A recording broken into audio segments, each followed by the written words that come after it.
Watch this! Hey guys, Roffle here to bring you my top 5 Wild Hearthstone cards from Rastakhan's Rumble. Now this card review will be a little bit different than others in that I'm not going through each card in the expansion, rather I'm picking just those that I think will be the most powerful from the set. Additionally, I'm looking at these through the lens of the Wild Hearthstone format. That means I'm evaluating these cards based on how I think they'll stack up in Wild specifically. With that, let's get to the cards. First up, we have Mass Contender. Mass Contender is a 3-mana 2/4 with the battle cry, if you control a secret, play a secret from your deck. This is an effect we've seen before in Mad Scientist, and it was extremely powerful. Now with Mass Contender, this is on a battle cry, so you get the effect immediately, but it does have the restriction that you need a secret in play. Both of the decks that are going to want this card are often going to have that secret in play, getting full value from the battle cry. Despite what many people will tell you, Secret Mage is alive and well in Wild, and will welcome this card with open arms. The ability to cheat out early secrets with Cabal Lackey, Kirin Tormage, and Mad Scientist make it highly likely that Mass Contender is going to be able to pull the secret from your deck into play. You couple that with the persistent nature of Ice Block, and this should be fairly easy to activate. Similarly, I think this has a good home in Secret Hunter. If nothing else, it follows the natural curve of 2-mana secret into 3-mana minion. But it's also important to consider the fact that many minion-based decks are hesitant to attack into Hunter secrets because of the fact that they can destroy their board or give the Hunter an advantage. For that reason, Mass Contender should be fairly easy to activate in Hunter decks as well. If all else fails, you can coin out a Cloaked Huntress, vomit a whole bunch of secrets, and pull an additional secret into play with Mass Contender on turn 3. In either deck, Mass Contender is extremely powerful and fits into existing archetypes too nicely not to be strong. My second Wild Hearthstone card from Rastakhan's Rumble is Timeout. Timeout is a 3-mana paladin spell that reads, your hero is immune until your next turn. Now once again, this is an effect we've seen before, quite similar to Ice Block, but based on raw power alone, this card is actually stronger than Ice Block. The fact that you can activate it on your own turn is relevant when attacking into minions without fear of killing yourself. My one hesitation about this card is the decks that make good use of it, quite frankly, aren't very strong in Wild right now. Specifically, Exodia Paladin and Anyfin really want this card to set up their combo turns. Exodia Paladin needs that Emperor Thorison in order to enable the combo, but often just playing out the Emperor leaves you susceptible to aggression or burn. Pairing Thorison with Timeout allows you to buy yourself a free turn in order to set up the combo. Likewise, in Anyfin Paladin, the steep cost of the spell can make it difficult to survive long enough to pull off the combo. Timeout has the potential to bridge you through turns 8 and 9 and get you to turn 10 where you can play Anything Can Happen. I don't know if these combo decks are strong yet, but in the future, Timeout will certainly be abused by some form of Paladin. My number 3 Wild Hearthstone card from Rastakhan's Rumble is Lickum. Lickum is a 2-mana shaman weapon with 1 attack and 3 durability, but it has +2 attack while you have overloaded mana crystals. Granted, I may be a bit biased by the glorious flavor, pun intended, of this card, but I think it has some serious potential in certain shaman decks. The only potential limiting factor is the fact that it's in direct competition with Jade Claws, which is a good card in its own right, but I think Lickum might have an edge in certain builds. Specifically, old school aggro shaman really has a lot of overload synergies in existence already in Tunnel Trog and the slew of overload cards that it runs, and it really wants the extra attack and extra durability charge over Jade Claws in this weapon.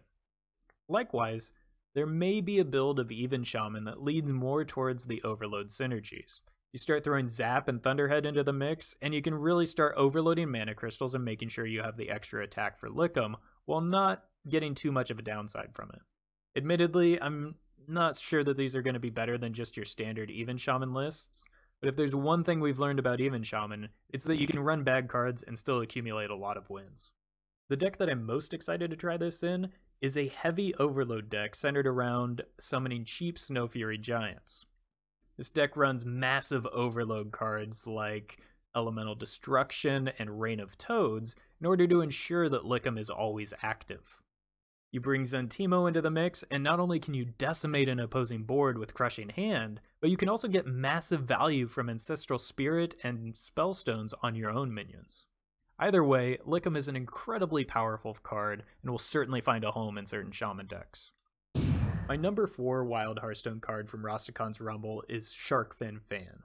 Sharkfin Fan is a 2-mana 2/2 pirate that reads, after your hero attacks, summon a 1/1 pirate. Now, pirates are incredibly popular in Wild, so it's no surprise that one would make the list here. And this has some similarities to Henchclan Thug, which is an extremely powerful card itself. That being said, I'm not yet ready to compare this directly in terms of power to Thug.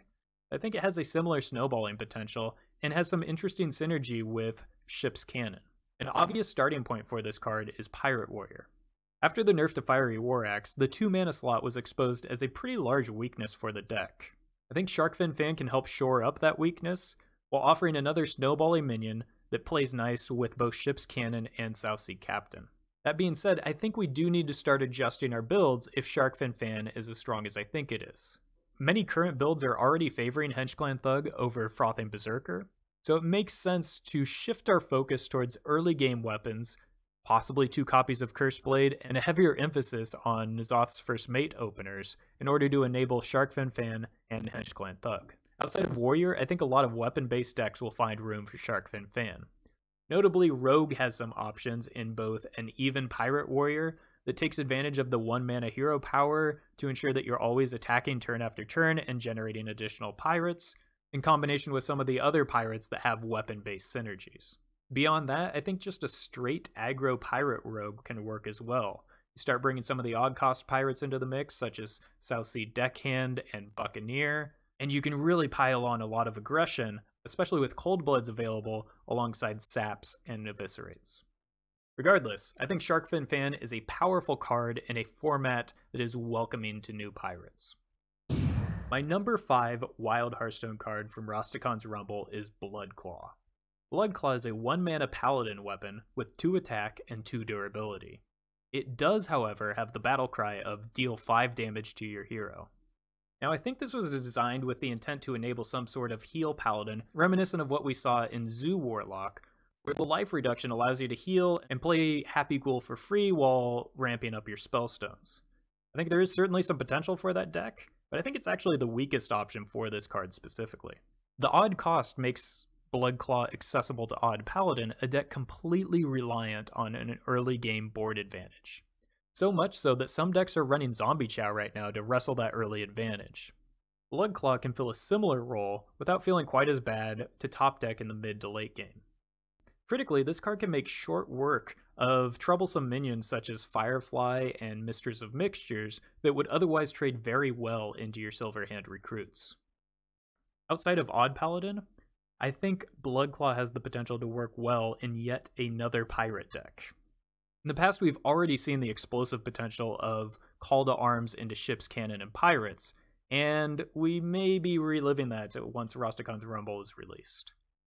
I think Bloodclaw paired with Sharkfin Fan can really enable that archetype and allow it to succeed in the current Wild landscape. No matter where it lands, I think Bloodclaw is just a strong weapon in Paladin. Now, admittedly, it was a bit difficult to narrow down 130 or so cards in Rastakhan's Rumble to a list of just 5.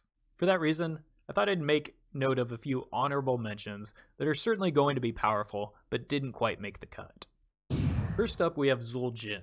Zildjian is a 10-mana hero with the battle cry, cast all spells you've played this game, targets chosen randomly. His hero power is 2 mana, deal 2 damage, which doesn't just have to go face, so it's a little bit better than Steady Shot, but is admittedly a bit underwhelming, especially compared to that of Shadow Reaper Anduin or Blood Reaver Gul'dan, for instance. Still, we have yet to see a weak hero card. Sure, some of the Death Knights and Knights of the Frozen Throne were a little bit underwhelming by comparison to some of their counterparts, but they all saw some play at certain times in certain decks. I think Zildjian will be very much the same. Perhaps the biggest limiting factor for this card is the fact that it's in direct competition with Deathstalker Rexxar. I think it's reasonable to consider including both of those in the same deck. In something like Secret Hunter or Spell Hunter especially, you can really get great value from Zildjian's hero power, and it might justify including both of those cards in your deck. Either way, I think Zildjian is bound to be powerful, and the battle cry makes up for the lackluster hero power. Next up, we have High Priestess Jeklik, which is a 4-mana 3/4 taunt lifesteal. Admittedly, these stats are kind of poor, though we have seen that even low attack can be beneficial with both taunt and lifesteal for restabilizing, especially in a class like Warlock, that it's reducing its life total quite drastically with life tap. The real potential I see in this card, though, is in its effect, that reads, when you discard this card, add 2 copies of it to your hand. This is the first time that we've seen a card generate value out of nothing. This is essentially creating card advantage out of thin air anytime you discard Jeklik. I'm not sold on a full-on discard synergy deck, but I think that High Priestess Jeklik has some potential on her own. Where I'm really looking forward to testing out this card is in a Treachery Howlfiend deck, where I'm not terribly concerned about summoning a Howlfiend myself if I have Jeklik in hand and can create an insane number of copies of this legendary. My next honorable mention is Smolderthorn Lancer, which is a 3-mana 3/2. Once again, not great stats, but the battle cry reads, if you're holding a dragon, destroy a damaged enemy minion. Any time in Hearthstone where you can simultaneously destroy an opposing minion while developing one of your own is going to create a powerful swing, and I think that makes Lancer a great card. When you start thinking about what Dragon Warrior used to be, it was really a tempo-based deck. Despite the fact that Rastakhan's Rumble introduced some value-based Dragon Warriors cards, I think for this deck to be successful, it needs to go back to its tempo roots. Smolderthorn Lancer allows it to do exactly that. I'm not convinced this deck will compete with Pirate Warrior in terms of top options for Garrosh, but I think if it does, this card will play a big role in it. My final honorable mention is Springpaw.